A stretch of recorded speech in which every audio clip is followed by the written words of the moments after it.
Ivan Pavlenko, From Family to Family, Chapter 4, Part 1.1, Karpylivka, 8th grade school. Read by Natalia Buzova.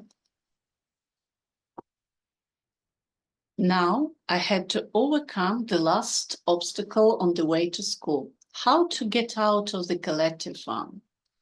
Everything depended on the district committee because I was a member of the party, which managed its personnel as it saw fit. I went to see Strelets. In the front room, I was met by Nasirka, his faithful assistant, whom I had known for a long time. I told him that I had graduated from the institute and wanted to switch to teaching work. He took my written statement and went to Strelets, and a few minutes later turned and said, "He's busy and cannot accept you." 2 or 3 days later, the same thing happened again.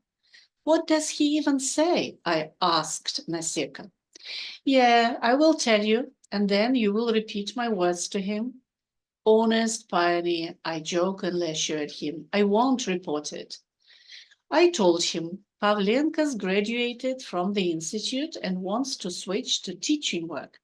And he answered, "And you ask him how many more institutes does he need to finish in order to become a farm manager?" I left with nothing and thought it over. What did Strelets want? One thing was clear to me: he would not let me go to work as a teacher. Obviously, he still needed me for something. Therefore, he postponed the meeting with me until the time when the school staff was hired, and then dictated his will to me. He would leave me in my old position or offer me a new one. Although our collective farm was considered of an average success, I, as the secretary of the party organization, was on good account. I regularly held party meetings, carefully maintained documentation. My information reports in the district committee were meaningful and exemplary. I often spoke at plenums, activities, and seminars where I shared the experience of party work and made suggestions for its improvement.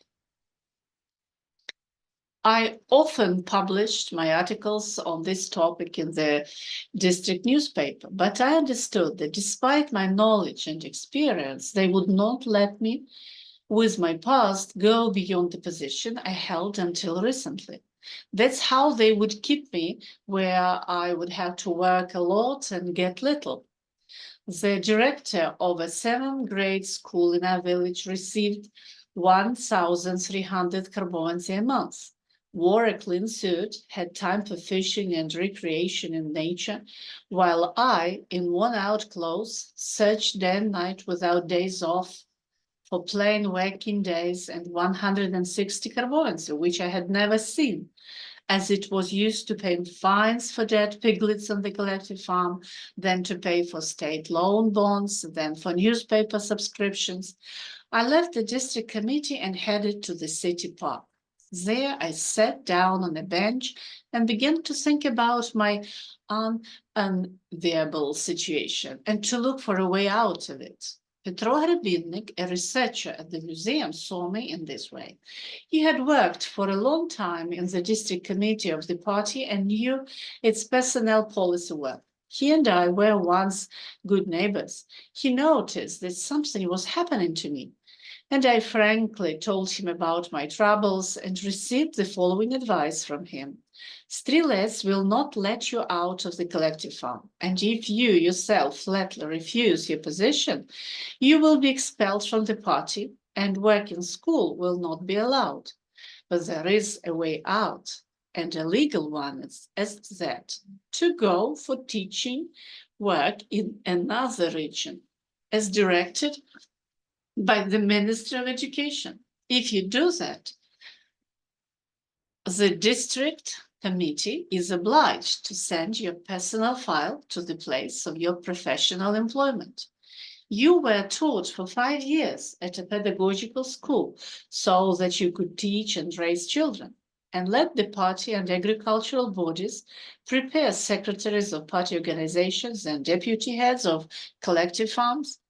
I thanked him for the good advice and said I might take it. My sister Maria worked as a teacher in Berlin.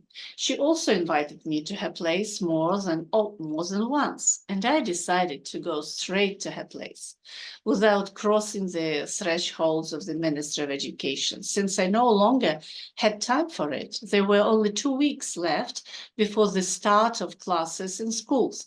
If necessary, I thought, I would also contact the ministry, but from my new place of work. I put my clothes in a suitcase, took the necessary documents, and on August 16, 1960, I left my native Yashniki and my Poltava region forever. It was probably a forced escape from my past, from yesterday, and from Strelets himself. If I had to be responsible for the voluntary departure, then I would say so. I went to him twice, and both times he did not talk to me. What was left for me? To continue to sit with the diploma without a job? I came to visit my sister in the village of Olipa in the Tsuman district. On the second day, she and I went to the district department of public education, which was headed by Vlasenko, a native of Chernigiv Oblast. He accepted me, one might say, with open arms. Here, after Bandera time, every Eastern person was welcome, especially those with a higher education. There was a catastrophic shortage of teachers in school, and some subjects were taught by yesterday's 10th graders. I showed him a diploma and my working book, where the latter contained a record of work in the editorial office, as well as a certificate from the collective farm where I had worked as a laborer and deputy chairman of the board. I wrote a statement, an autobiography, and filled out a personnel registration questionnaire, which also included information about being in captivity. He looked at all that and offered the position of director principal of an 8th grade school in the village of Forlupe. I said that I had not worked at school for a single day and that I would like to start my teaching career as an ordinary teacher. But he continued to persuade me, motivating me by the fact that I had a lot of experience in managerial work, including party work. At that time, an elderly man with gray hair on his temples entered the office. He was the director of the Karpylivka 8th grade school, Ivan Kindratovich Teslyuk. Vlasenko introduced me, and we shook hands. After learning what the matter was, Teslyuk began to ask me to work in his school as director of studies, but I agreed only as a humble teacher. Finally, it was agreed that I would be a teacher for the first months, and then I would become a director of studies. Only for 1 year, warned Vlasenko, and then I will appoint you the director of the school. Tsuman was an urban-type village with a population of about 6,000 employed, mainly at the local woodworking plant. Large forest massifs spread around. During the war, the units of Medvedev, Filyuk, Prokopchuk, and Karasov were based there. They were also rich in fauna. There were wild pigs, moose, roe deer, foxes, hares. Swamps and lakes were full of fish. In summer, there were many mushrooms and berries, including bilberries and raspberries.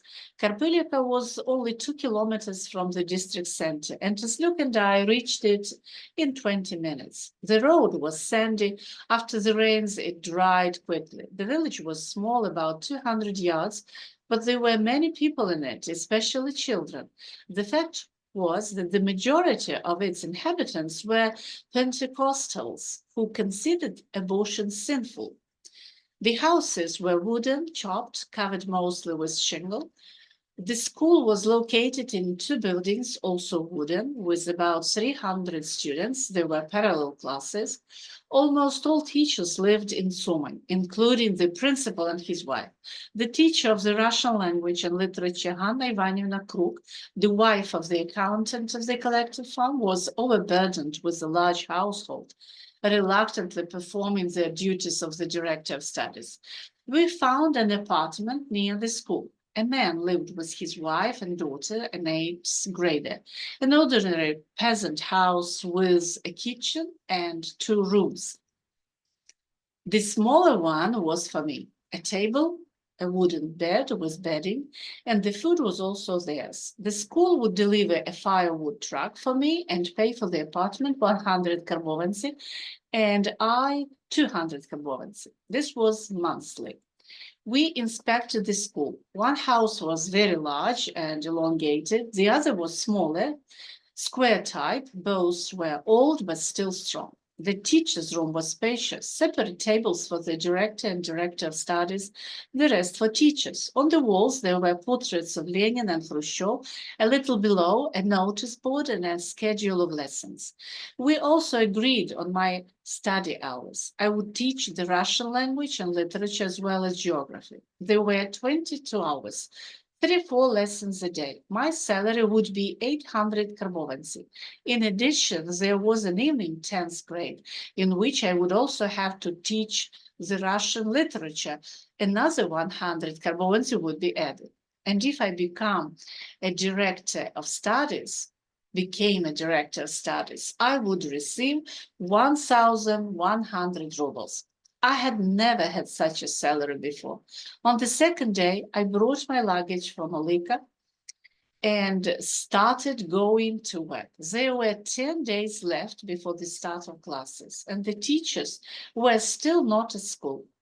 Anna Ivanivna Kruk, the director of studies, used to come, sit for an hour or two, and go home.